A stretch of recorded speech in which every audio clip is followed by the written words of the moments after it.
No, is it's in the Santa house. Claus. Oh, sorry. Santa Claus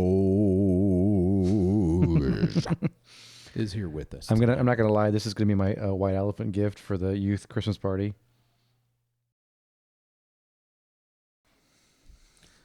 So, welcome to the Saint and the Singer, I'm the saint. and I'm the singer. And as you can see, we have a special guest with us tonight, Santa Claus. No, it's Is in the Santa Claus. Oh, sorry. Santa Claus is here with us. I'm not gonna lie. This is gonna be my white elephant gift for the youth Christmas party. He's pretty awesome. He can do things that other Santas can't. Show them, Sean. Is that how he gets? You can package him. Is that how he gets into the chimney and stuff? Small chimneys. Small chimneys. Yeah. He's pretty awesome. This is his elf mode. He showed up at the Christmas, or not Christmas, but sort of Christmas rummage sale we had this last weekend with the Utes. Yes. So we decided we would not let him leave the church. He needs to stay here and hang with us because he's pretty cool. But tonight, we're going to talk all things Christmas because it is Christmas time, people. What? Time for Christmas. It is Christmas time. So what you got for us, Pastor S? Well, I think we probably should start with the actual story. Ooh. You know, let's go. Are you going to read the entire New Testament now? No. Oh. We will take the account from Luke though. From Luke. And we'll start with just. In my case, I am your father, Luke. Okay. I have a son named Luke. He does. We're going to do chapter 2, Chapter 2. 1 through 21. Because you got to end at the circumcision. I don't know. Okay. In those days, a decree went out from Caesar Augustus that all the world should be registered. This was the first registration when Quirinius was governor of Syria, and all went to be registered, each to his own town. And Joseph also went up from Galilee, from the town of Nazareth to Judea, to the city of David, which is called Bethlehem, because he was of the house of and lineage of David, to be registered with Mary, his betrothed, who was with child. And while they were there, the time came for her to give birth, and she gave birth to her firstborn son, and wrapped him in swaddling clothes, and laid him in a manger, because there was no place for them in the inn. And in the same region, there were shepherds out in the field, keeping watch over their flock by night. And an angel of the Lord appeared to them, and the glory of the Lord shone around them, and they were filled with great fear. And the angel said to them, "Fear not, for behold, I bring you good news of great joy that will be for all the people. For unto you is born this day in the city of David a Savior, who is Christ the child. And this will be a sign for you. You will find a baby wrapped in swaddling cloths and lying in a manger." And suddenly there was with the angel a multitude of the heavenly host praising God and saying, "Glory to God in the highest, and on earth peace among those with whom he is pleased." When the angels went away from them into heaven, the shepherds said to one another, "Let us go over to Bethlehem and see this thing that has happened, which the Lord has made known to us." And they went with haste and found Mary and Joseph and the baby lying in a manger. And when they saw it, they made known the saying that they had been told, that had been told them concerning this child. And all who heard it wondered at what the shepherds told them. And Mary treasured up all these things, pondering them in her heart. And the shepherds returned, glorifying and praising God for all they had heard and seen as it had been told them. And at the end of 8 days, when he was circumcised, he was called Jesus, the name given by the angel when he was conceived in the womb. Dun dun dun. What's your I favorite really, thing so about I don't know that about you, but I passage? heard it in the Linus voice from Charlie Brown. Charlie Brown. So I'm not gonna lie. What's your favorite part of that passage? Oh, favorite part. Well, I think there's a lot. I mean,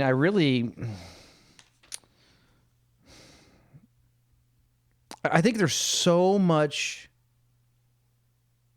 power in all of just the once you understand like the Hebrew and like what's going on there in that time, there's just so much more. I don't know what word I'm looking for here. Just depth. Yes. I think we're probably going to the same place. I was going to ask you to see if we were going to go to the same place because I think we are. I mean, we look at it as, okay, so Mary and Joseph are poor. They throw their kid in a feed trough. But even the word swaddling clothes has importance. It all. Yes, it does, and I think we should discuss I that. think we're going to. Okay. The fact that they went to the angel, what these particular shepherds that the angels went to, what they were guarding, is highly important. I think and we then when should you also discuss that. Yeah, and even if we talk about the wise men, which actually doesn't come till Epiphany, which is 6 days later, or I'm sorry, 12 days later for Christmas. Those actually, all the gifts that they give, each of them are going to point to a specific aspect of who Jesus is. Let's not forget Bethlehem. And Bethlehem, the house of bread, Jesus, who was the bread of life. So I think sorts of good stuff. Yeah, there's a lot of things that we overlook just in our Yes, because and I don't know where you're getting your information, but I like the last couple of years, this time of the year, and I haven't listened to it this year yet. I go back and listen to the Mysteries of the Messiah podcast, and he talks about by Rabbi Jason, and he talks about the birth, all the stuff surrounding the birth of Jesus, and how everything in this story is a symbol of who Jesus is. And let's go back to the swaddling cloth. Okay, when you think swaddling cloth, you think the thing that the nurse gives you at the hospital to wrap your baby up like a little burrito and keep them nice and warm and safe, which probably is correct. Yes, but it's also something much more than that. Would you like to elaborate? Well, go for it. You were doing good. I just was agreeing with you. The way the story supposedly goes, and I guess this is all coming from a Jewish background. Yes. And how pre-Messiah, so to speak, this would have been their traditions for how they do things. So the swaddling cloths, as history has it, were probably leftover priest robes from, was it Zechariah who was the priest? He was one. Yes. He was one of the priests at the temple, and so those robes would be kept for different purposes, but for this purpose, they were typically to swaddle up the lambs, correctly? Yes, it's the sacrificial lamb. The sacrificial lamb that was the lamb without flaw that was supposed to be sacrificed at some point. They would use old priests' garments to tie them up, basically, to swaddle them up like a baby so that they couldn't get scratched, couldn't get hurt. They would stay blameless. They were pure. Right, so they would Flawless. be perfect and flawless for the sacrifice. So the historical understanding is that this is probably what those swaddling cloths were. So they were literally wrapping the baby Jesus in the same cloths that the sacrificial lambs would have been tied up in as well. So there's a lot of symbolism there, which goes back to the other thing you alluded to with the shepherds, which I'll let you elaborate. Yeah, so these shepherds, they were specifically over the flocks that were used for sacrifice. So the Bethlehem shepherds, they were the ones that raised all the sacrifices. And so when it talks about the reason why the angels went to them is because they were going to shepherd over the Lamb of God. Yeah. The final sacrifice. And even to go even into deeper note, there's argument of where the manger was. And some will argue that it was actually just in the house of family members or whatever in the bottom floor. I don't attest to that though, because one, yes, he might have had relatives there, but they could have very well been fifth cousins or whatever. And I don't know my fifth cousins. I don't know about you. As far as I can go third cousin. That's about as far as I can go. They would have been distant because there's no telling how long Joseph had lived in, how many generations had lived in Nazareth. Yeah. But there's a passage in Micah, specifically 4:8, that is very important. And it says this: "And you, O tower of the flock," which is the Hebrew word Midgal Eder, "hill of the daughter of Zion, To you shall it come. The former dominion shall come, kingship for the daughter of Jerusalem. Now, this doesn't make a whole lot of sense until you read chapter 5, which again is where it's continuing on. And it says this, but you, O Bethlehem Ephrath, you are too little to be among the clans of Judah. From you shall come forth for me one who is to be ruler in Israel, whose coming forth is from old, from ancient days. Therefore he shall give them up until the time when she who is in labor has given birth, and the rest of his brothers shall return to the people of Israel. And he shall stand and shepherd his flock in the strength of the Lord, in the majesty of the name of the Lord his God. And they shall dwell secure, for now he shall be great at the ends of the earth, and he shall be their peace. So now it's not only that, it's also foretelling of Jesus. And so when you put this here, it's actually talking about a spot that Jesus would have been born. Well, the Tower of the Flock, or Midgal Eder, would have been very well known to the shepherds because that's where they would have swaddled their sacrificial lambs. And so if they were looking for a clean place to give birth, it would have been sacrificially pure. Mm-hmm. So it would have been a clean place for Mary and Joseph to go and deliver baby Jesus. And so that would have been a spot that they would have gone and looked. Instead of going from house to house to house looking for a kid in a manger, they would have checked there first. And they would have known that because of their cousin Zechariah, who was a priest. And so they would have known. Yes. And then, and there's talk that, who knows, maybe Zechariah specifically gave Mary some of his, robes. We don't know. Yeah, we don't. Yeah, that's the thing is we don't know. We don't know We're that. Talking about some potential historic. This is what the Jews of the time, how they would have done things, and this is some of, I think, how the Messianic Jews believe some of this went down as well. So, and when you start understanding that, it adds a whole new depth of just many layers to the story. I mean, it also brings to life, like you were saying, the prophecies in Micah and that sort of stuff, and how it all, this whole thing ties together. Again, we talk about it all the time, how there's I guess, I'm not sure that I'd call it a movement, so to speak, but there's at least some sort of movement to kind of decouple the Old and New Testament, and it just, you read things like this and you learn things like this and you go, nope, we cannot do that. You can't understand the New Testament without the Old Testament. I mean, a lot of the New Testament is just quoting from the Old Testament. Absolutely. So it's all one contiguous story, and not two separate things. Well, and all the stories that everything that Jesus talked about was, all of his scripture would have been what we call the Old Testament. Yeah. I mean, he quoted a lot of scripture. Mm-hmm. But, yeah. Okay.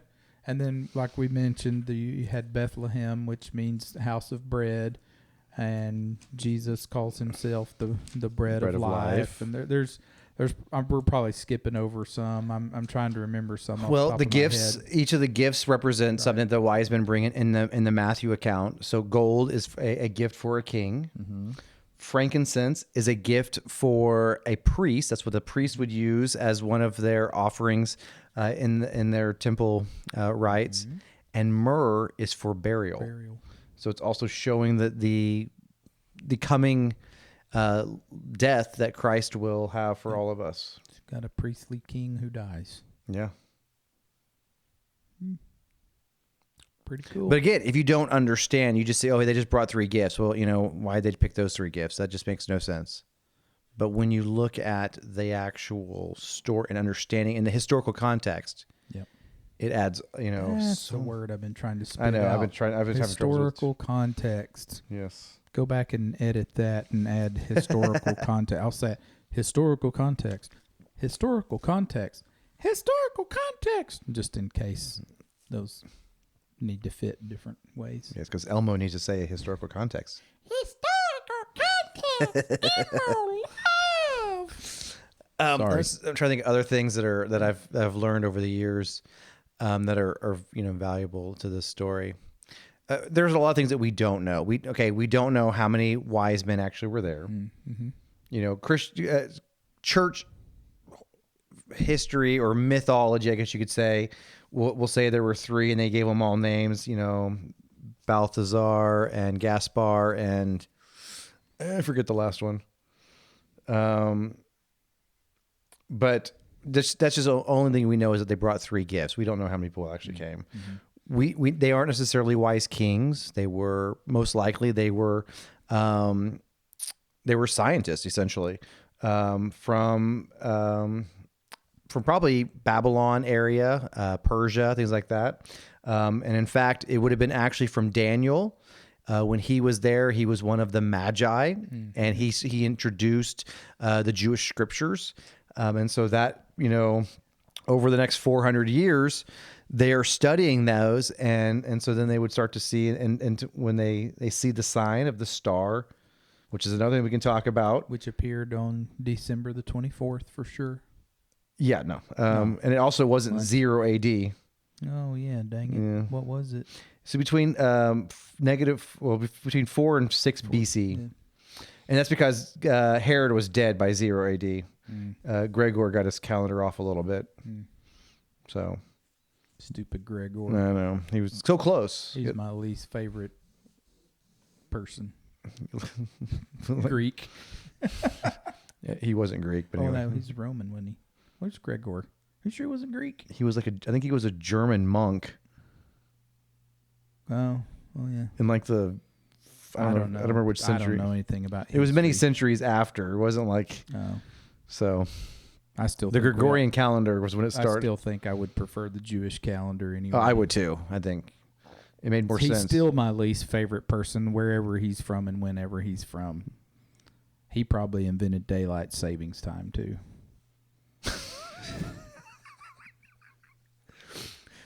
Yeah, we'll go with that. I know it was Ben Franklin, but back to Christmas. Sorry, it's all good. The star. The star. So, you know, most likely the star was was multiple heavenly objects coming together. There are scientists can kind of go back and trace and see that there were convergences. One of them being Jupiter with, I want to say it was Venus, and then there was a star, and it was the star stood for, I can't remember now which star's name was, but when they came to Betelgeuse. It wasn't Betelgeuse, because it actually had a deeper meaning by the name, because its name means king, and Jupiter was, you know, God in the Roman world, and then and Venus stood for Virgo, you know, like the Virgin, and they all came together. There was like there's a possibility of these convergences of these, you know, so there's, and we don't fully know what the heavenly, you know, thing was, but they would have been able to see it and predict when it would actually come. And it's crazy to think that they could even realize where it was over. We forget that the intelligence and the advancement of the ancient civilization was much greater than we think of it today. And the truth is, they call the Dark Ages because we lost so much technology and so Probably much. Gregor again. Darn Gregor, he gets you know, beat up a lot. But I mean, so we don't know how much they understood, but they understood astronomy much better than we could even imagine. Oh yeah, I mean, there's ancient Sumerian texts that somehow they know the distance between here and the moon and different stars and different and accurate, very accurate, and they had all of the you know, the mechanisms of the solar system pretty much figured out, at least from a calculating standpoint. So, yeah, very accurate star maps. They were very advanced as far as the mathematics and stuff like that were concerned. Okay. What's your favorite Christmas dish? Ooh. Well, I love the ham. even more than the turkey. I love the ham. But yeah. I love the stuffing. And my mom makes a rice stuffing that my grandfather used to love. And so for me, the rice stuffing doesn't have a whole lot of flavor, but it's more the memory of just a thing. my grandmother always having that rice stuffing on there. And so Yeah. so she always makes rice stuffing, and so that's one of my favorites. So Very good. what about you? Yeah. I also love the eggnog. I'm pretty heavy on the ham, and I usually will have my mother make her cornbread stuffing for Christmas. We used to meet all down at my great grandmother's little house in a little town called Tollet, Arkansas. Do you say toilet? It's close. Tollet. And That sounds like toilet, like in the southern accent. it I went to the toilet over there to drop the kids off at the pool in the toilet. there's been times where it's probably resembled a toilet as well. I'm sorry. I'm sorry, everyone that lives in Toilet. Please forgive me. It's all right. It's a very small community, but anyway, so her house was, I'm gonna guess 600 square foot max, and the entire family would go over there and crowd in, and it was always just like every great grandmother's house in the world. All the heaters were turned on 12, and so it was 800 degrees in there, and all the women are in the kitchen yelling at each other, and all the men are just sitting in the living room looking at each other, hoping the food gets here pretty quick. And they would always make the cornbread stuffing there while we were waiting, and so she learned that from That's her awesome. great grandmother, and it's kind of that tradition. I like to try to keep that alive when we can, and it's different. Yeah. Like the stuffing you get at Thanksgiving, or like a bread stuffing is, fluffy and light, This is gonna be whereas very this is almost, the way I like it, it's very near liquid, and it's kind of like grits, only it tastes like it. I didn't see that one coming. It's different, but it's Okay. very good. Grits is not, no, that's not really great, but it's made out of cornmeal, so it's cornbread. But it's more soft. It's more soft and less fluffy, I guess, is the way I would describe it. But I would have thought it'd been more dry. oh no, it's very wet. Okay, that's cool. Very wet. The way she does it. So I would say that's probably one of my favorite things. That and the ham. I'm pretty much a standard hot cocoa / hot apple cider guy for Christmas drinks. Oh, I love the eggnog. Yeah, I don't know.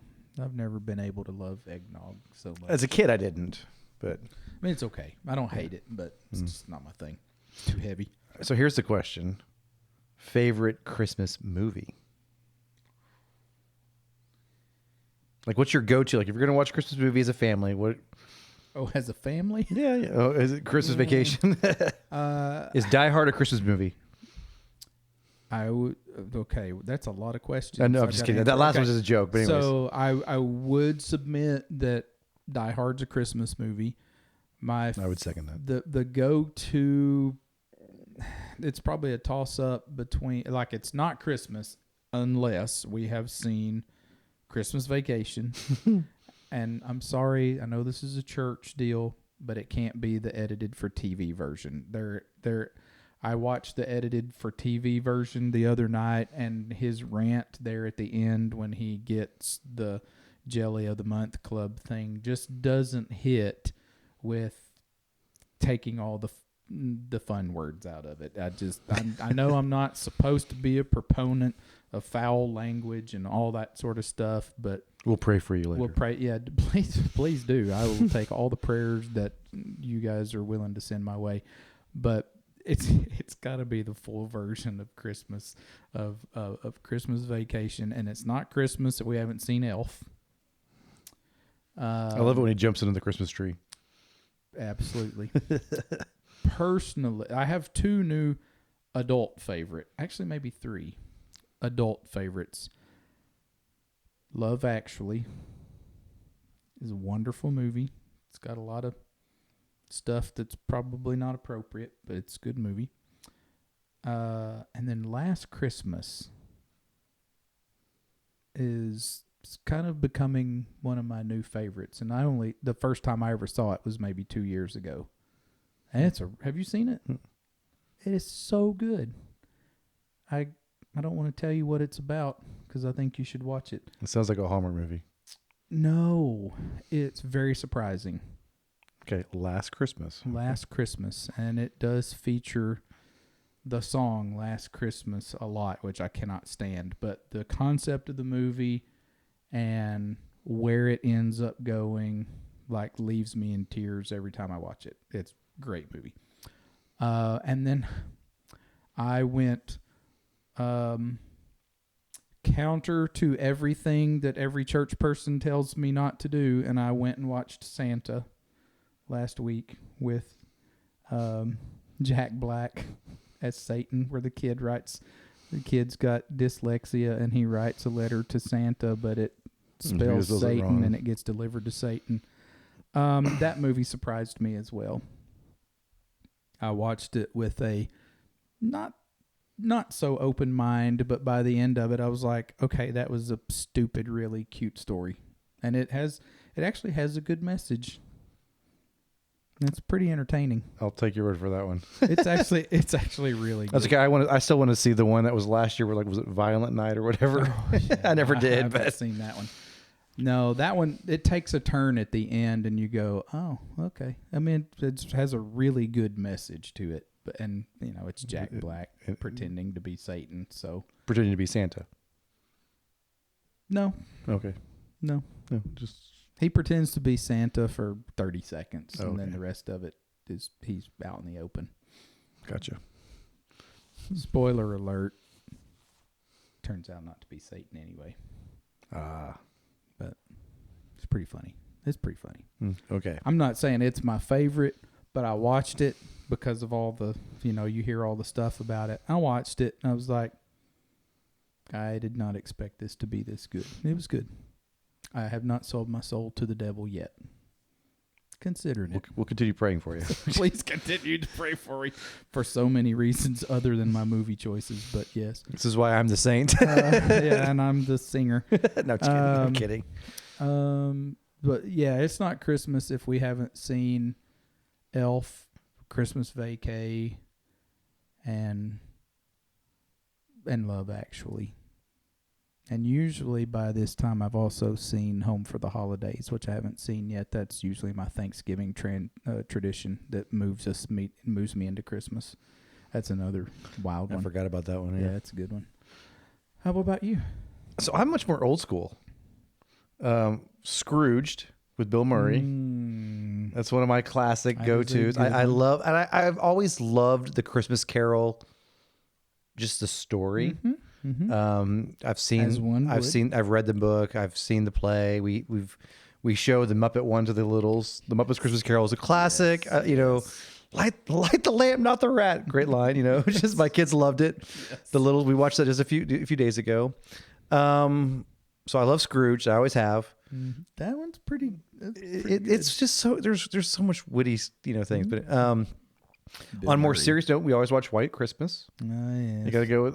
It's one of those things we know we can sing along, we can go with, but it's just one of those Now really. you're talking about my wife's favorite list. It's a classic, but the one that we always watch and it's a serious one, is the Nativity Story. And that was made like 2002.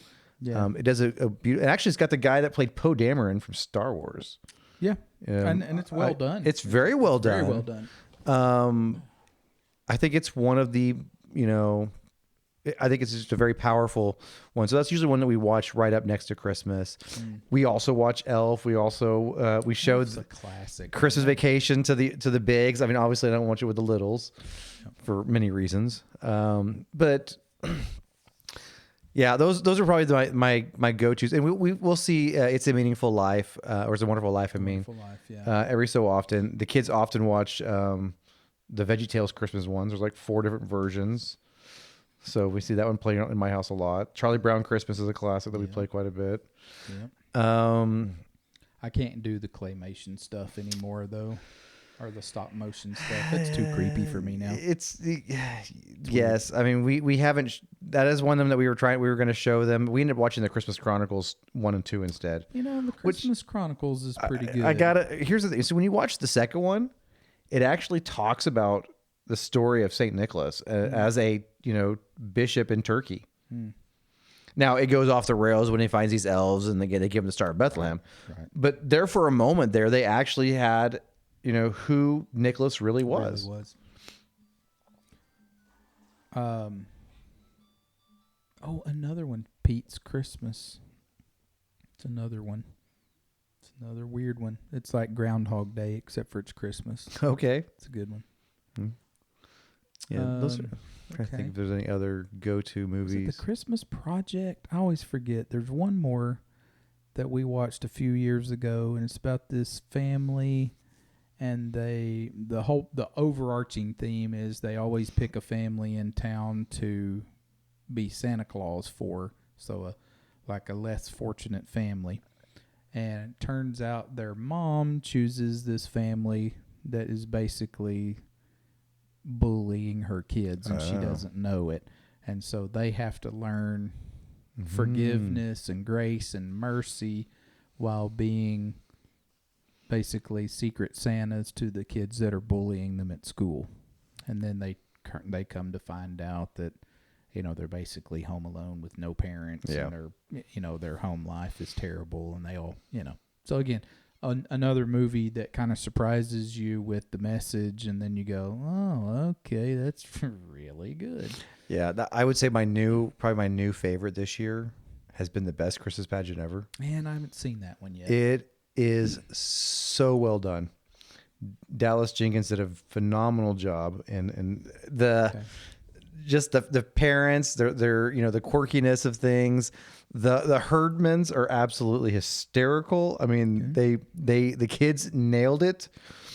When the little girl yells Shazam as the angel, it's awesome. I mean, yeah, I haven't seen that one yet. We went and saw that one at the theater when it was the $5 Tuesday night movie, and we definitely would say it was one of the best. Switch gears here. Okay. Favorite Christmas song? Oh, okay. Let me go. Favorite not religious Christmas song. Favorite not religious. We'll do two different categories because I can't. I'll have to separate mine out. Yeah. I'll be honest with you. I kind of get annoyed with Christmas carols. I'm not going to lie. It's probably because they're on for so long. Like, I can do like a week of Christmas carols. I guess if my favorite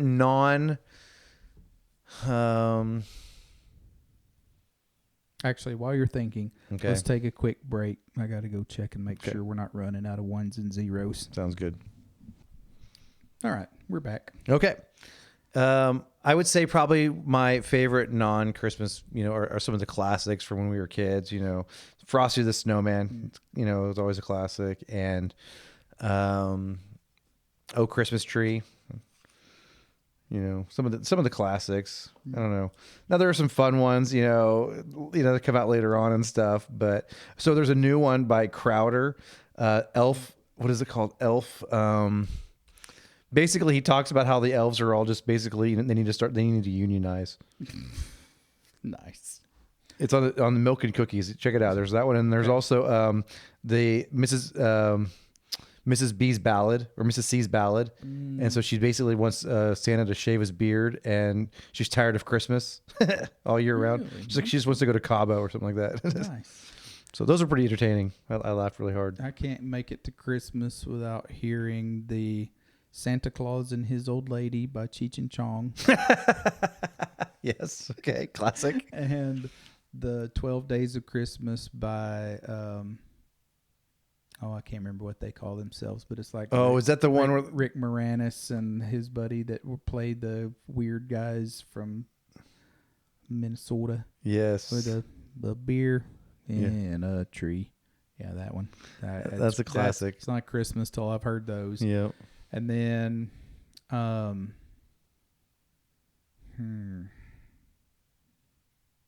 I cannot do Christmas without Harry Connick Jr. playing all, and he does all the fun stuff and the more classically religious Christmas And I songs. like Pentatonics Christmas album. Yeah, all right. That was one I always could get on with. Lincoln Brewster put one out a couple of years ago that if you like guitar players that know what they're doing, Lincoln Brewster's Christmas album is fantastic. Nice. But okay. What was there Matthew West one about eating too, or was that his Thanksgiving one? I think Thanksgiving. That was a funny one for Thanksgiving. Favorite Christmas tradition. So one that we do, and this is a little different than a lot, we separate our stockings out instead of doing them on Christmas or Christmas Eve. We do ours on on December 6th, which is actually St. Nicholas Day. And so what we've done is we've separated out our Santa kind of tradition stuff from our, actual, nativity and Advent kind of stuff. And so that was something that we did. So, and we tell the story of St. Nicholas as who he was. We read a story about, the bishop of the church in Turkey, in Lyra. And we kind of talk about that and go through what he did and who he was. And then we let the kids open their stock. And we usually do either a German or Italian kind of dish because that's kind of our roots. My wife is mostly German and I'm strongly Italian. So it kind of goes, and it's a holiday that the Europeans celebrate. So we try to do some kind of, European meal. Like this year we actually went French and we made a chicken cordon bleu casserole, which was delicious. But so it's kind of a fun tradition that we do. It's a little different than others, in the past. And it's kind of a newer tradition that we've started that we've been really enjoying. That's pretty cool. So yeah. The other thing that we do is we only give our kids 3 gifts. It's a good plan. Yeah, a need, a want, and a spiritual gift. Partly because my parents and my in-laws give them everything else under the sun. So, yeah, we don't have quite so many well thought out intentional traditions anymore. I blame my wife. We used to, yeah, well, that's good. You got one of those that does that. We like to try to adopt a family to do something special for if we can. I used to like to go be Santa Claus when you could go buy gift cards at Walmart, and then I would give them out to people or like sneak them into people's buggies, or they won't let you do this anymore, but I would give 2 to the cashier and say, keep one of these for yourself, Merry Christmas, and then give the other one to somebody that you see today that you feel like needs a Christmas blessing. And I got away with that for 3 or 4 years. Wow. But they won't do that now. I guess somebody got in trouble over that. But way to get somebody fired. well, I don't think I got anybody fired. That's but good. They just said they weren't going to do that anymore. I was Yeah. like, oh, that sucks. So I like to do little things like that, ringing the bell at We do outside of the Walmart, like we'll be doing Sunday. Yes. We try to do that together as a family, and the Christmas parties and the chocolate oranges and all the there's little things that show up every Christmas that we do, but we don't have any like long held traditions anymore. I guess It gets harder. We melded two very different, one small and one large family together, and they all had very vastly different traditions, and we just kind of melded into something different, I guess. So, well, none of those are traditions that I did as a kid. So yeah. Those are things that we came up with. Now, I mean, we do watch A Christmas Story on Christmas Day. We have to do that. Did you see the sequel? Last year, yeah.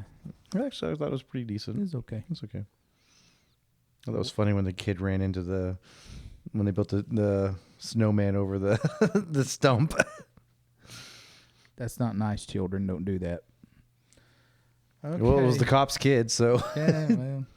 So, what are we doing this Christmas? Well, I mean, obviously we're going to be celebrating the birth of Christ. So I'm excited. We are doing our second annual New Year or New Year Christmas Eve service. Sweet. Again, combined with our brothers and sisters at First Presbyterian Church. Cheers. We're going to be having.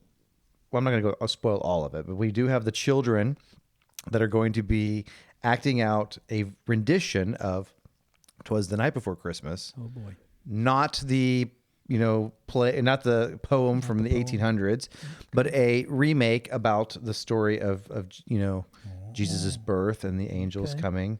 So it'll be interesting because my youngest son is playing the angel that comes to the shepherds, and when he scares them, he's going to yell out "boo!" So he's really excited about that. Sweet. He's going to scare them. I So wonder if he'll throw some form of salty in there now because he's like big time salty. he is all about the salty now. I just caught him being salty in the kitchen and told him that he was being very salty, and I was very proud of him. And then he was like, "I'm salty. Oh, guess what I did yesterday?" He told the story of the other times he's been salty this week. So Kind of explain that real quick. So not salty as in like, oh, he's salty, but we're talking about being salt of the earth, and that was what our sermon was on. Salt and light. Salt and light on Sunday. And so during the children's church, we were talking about ways to be salty.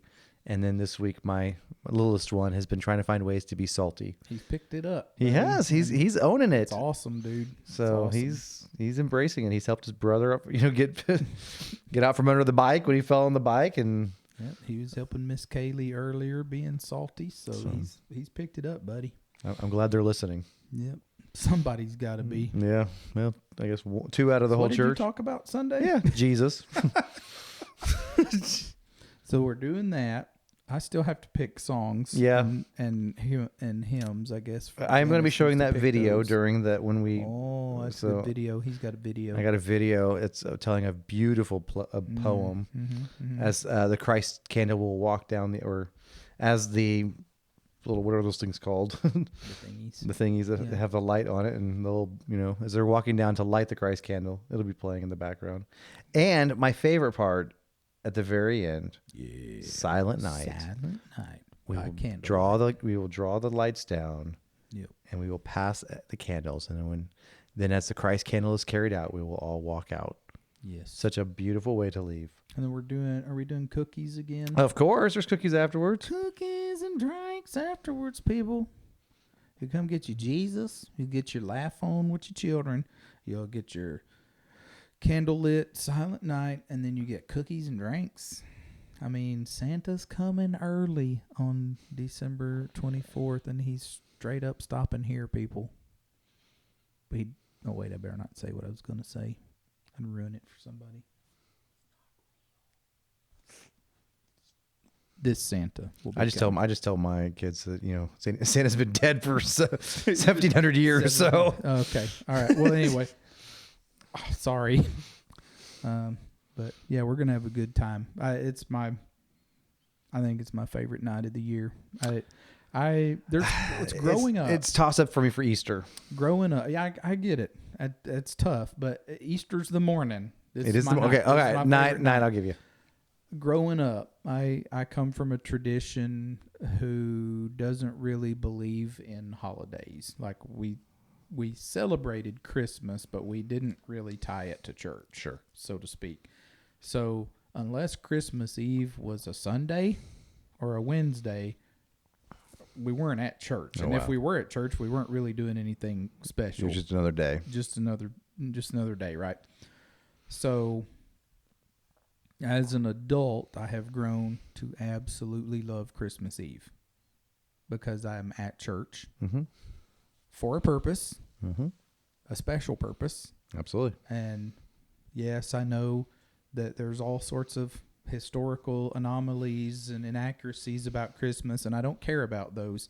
I think it is important to come together and celebrate the spirit of Christmas whenever it actually occurred. We've just chosen a day for that. But it is so beautiful to get your congregation together and sing songs about the Savior's birth, and then to close that out with candlelight. And basically, by the time it's over, it's just voices. Candlelight and voices, people. And last year we had over 150 6 people crammed into our sanctuary. That sanctuary. Ugh. I mean, there Dude, was I was crying. Oh, it was powerful. Beautiful. It was powerful. So, if you like crying on Christmas, 700 Sycamore, 700 Sycamore here in Monette. We will make you cry, and you'll like it. And then we'll give you Tears cookies. of joy. We'll give you cookies to make you feel better. Tears of joy. Yeah, I wanna clarify it's that. amazing, beautiful. It really It's a is. It beautiful was very powerful, and I'm excited to see how God's going to use it this year. You know, I grew up Methodist, so we always had, Christmas Eve service, and so our tradition was we would go and have dinner with my parents' best friends at the time, and their family. So we would have our family together, and then we would all go to church together, and we would go to the 11 o'clock service. And I remember me and my brother and my friend, we'd all be sleeping on the front, pew or whatever during the sermon, try to stay awake, and then we'd all come up and we'd go home at midnight. Yeah. Whilst I love the idea of the 11 o'clock service, I don't like the 11 o'clock hour. It's hard anymore. The older you get, the harder it gets. All right, well, I guess we're probably going to take a break for the next couple or 3 weeks while we are getting ready to celebrate Christmas, getting kids back from boot camp, getting ready for the new year, getting ready for a merger, getting ready for this. So we're probably going to put a pause on the on the podcast for a bit, but we thank you guys for listening. Thanks for sticking with us for this wild and crazy 12, 14 months we've been doing this, and we're going to keep doing it in the new year. So Merry Christmas. Merry Christmas. Go to church on Christmas,